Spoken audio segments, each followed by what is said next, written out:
Hey, welcome to Sidelines of History. I'm your host, Gabriel Tolliver.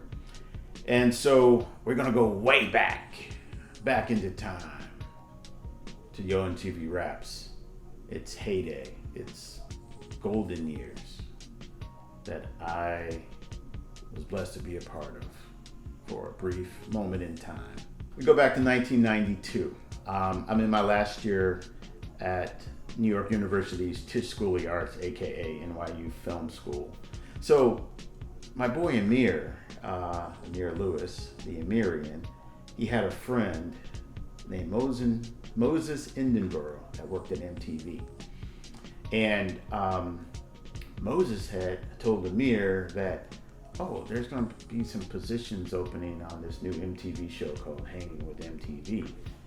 And my man Amir, God bless him, mentioned to me, hey, you should talk to my man Moses about this MTV show. So I followed up, connected to the right people to talk to at MTV, and yeah, it was this show Hanging with MTV. It needed a production assistant and stuff. But the only thing was, I was still in school. Like it was like March or April of like 1992, and we were graduating in May. So I couldn't start, then. But they said, okay, cool. Come back. Before you graduate. So it was probably about a month and a half. I called, followed back up again, and they said, hey, yeah, we might need we're gonna need a PA for Yo MTV RAPS. So come up for an interview. So I had an interview scheduled. Now, true story. So the night before my interview up at MTV, I'm down in the East Village, and I'm about to cross the street, and I look to my right, and there was Ted Demme. Now, Ted Demme and Peter Daugherty, they created the concept for Yo MTV RAPS. So I saw Ted, I looked at him, and I said, excuse me, are you Ted Demme? And he looked at me and he was like, yeah, okay. I said, hey, my name's Gabriel Tolliver. I have an interview with you tomorrow. He laughed, we both laughed. And he was like, all right, well, see you tomorrow. So next day, I go up to 1515 Broadway, and that's the Viacom building. It's in the heart of Times Square, and it's like the crossroads for the world. I mean, you have all the Broadway theaters there. That's where tourists come. You got the hustlers, you got the hookers, you got the pickpocketers. You got everything up at Times Square. So I went up there, had the interview, and they asked me, so when can you start? And I said, the day after graduation. And they said, cool. I was hired. And I was just stunned, I was going to be working at MTV because, again, I grew up with MTV, when it first came on in 1981. I was going to be working there. So I took myself up to MTV and started as a production assistant on Yo MTV RAPS. And there was, Ted was leaving to go direct feature films. And so it was just Jack Benson II, Kenny Buford, and myself. And we were responsible for the daily operation of Yo MTV RAPS that featured Ed, Dre, T-Money, and Fab Five Freddy. When you look at pay rates these days, hopefully production's come a long way at that level, because I was only getting $75 a day, but I didn't care. I was up at 1515 Broadway at least maybe 12, 14 hours a day, 5 days a week, and sometimes we would have shoots on the weekends. But I didn't care, I didn't care. It was like 60, 70 hours. I was at fucking MTV. It was like being on spring break every day. We had Jon Stewart, and he sat kind of across from our like little cubicle area. And this was, he was still a comedian on his come up, but I would see that dude at his desk every single day. And then down the hall was Kurt Loder, he was the MTV institution, for MTV News, and, he was, noted writer for Rolling Stone. And then, people like Mario Joyner would come through to, hang with Jon Stewart, Dennis Leary, and even Colin Quinn. So, there's like all these like classic old head comedians and just New York impresarios, would be on the 24th floor. And it was just a hub of activity up there, and it was, for the most part, everybody got along with each other.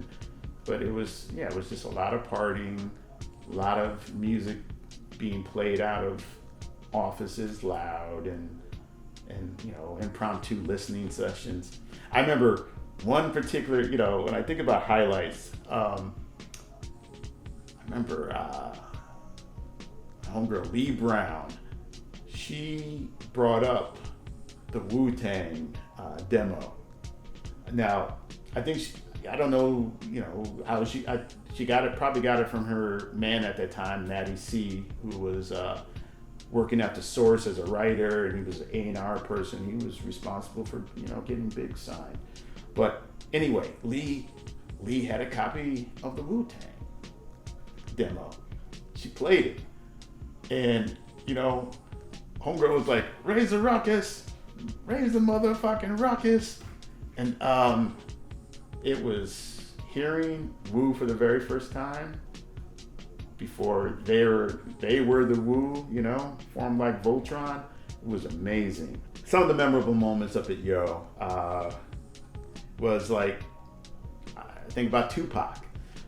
Tupac was like an MTV darling. He did this interview right after he got out of jail with Tabitha Soren and Dear Mama, and Tupac was he was doing it, and he was even on an episode of Yo back in the day before my time, where he basically admitted that he whooped Alan and Albert Hughes' ass on set, and I remember seeing the footage of like Ed having to put his hand over Tupac's mouth, just classic moments like that.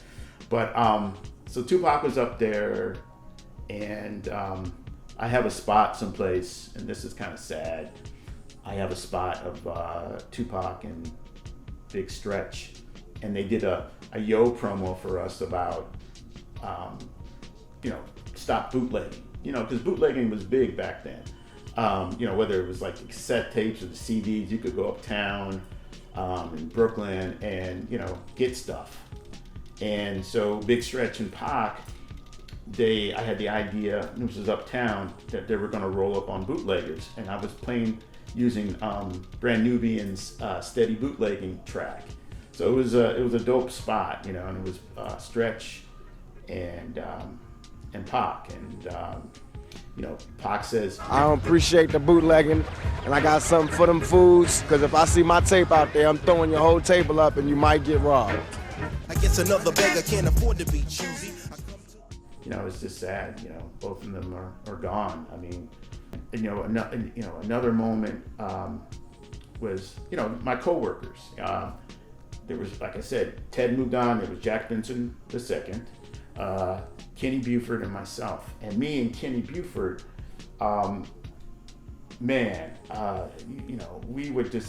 we would have a ball. We would battle each other in doing promo spots. Because here's the thing, Yo was treated like a bald-headed stepchild up there at MTV after a particular period of time.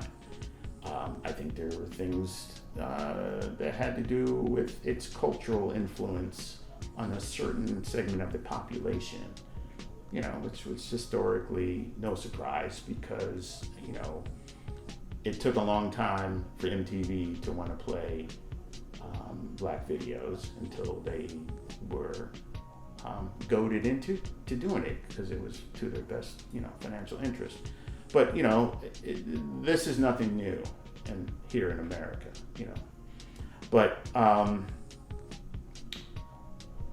Yo was treated like a bald-headed stepchild, and we, as a team, Jack, Kenny, and myself, we were kind of responsible for our own advertising during the show.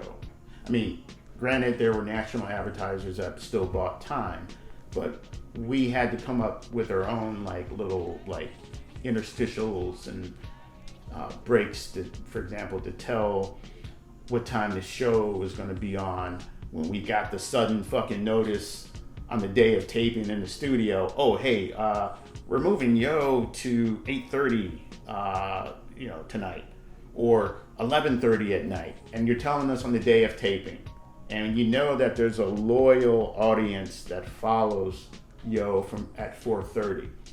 So you give us no notice. I mean, they give us no notice, and it was almost like they were trying to lose the fan base on the dial. But we had to do our own advertising to promote the show. And so Kenny and I, we would come up with our own ideas for spots to run during Yo, and it was a great healthy competition, creatively and stuff like that. Creating these unique spots to showcase Yo. So we were a 3-person team, and the show taped 5 days a week.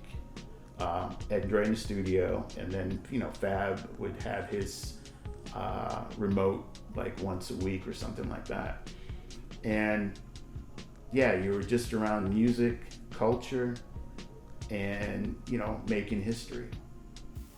Yo, man, that was the show, and it was also my springboard to go into my freelance work, because I had stuff to show people on a reel that was done at MTV. I really try to work opportunities, beyond the MTV, because my trajectory there was, it was short. As Yo was fading out, as they were trying to lose fans on the channel, and they were disrespecting Yo. I worked on other MTV shows and occasional specials, whatever. But so working there really set me up. And again, I can't emphasize this enough. It's all about the hookup. It's all about nobody gets to where they are just truly by themselves that way, But, I always will be grateful to Ted Demme for giving me that break. And I can't say that enough, because, everybody got a break. All your big stars and talent out here, somebody gave them a break. When I think about, Yo MTV RAPS, I always will rep that proud, and it's always a great honor to have been a part of that show. And it had its moments, certainly had its politics, but I'm grateful that I had an experience there, and MTV at large. And but Yo, I got to tell you about the 2018 30th anniversary experience. That's the next episode. So anyway, thank you very much for listening, subscribing, watching.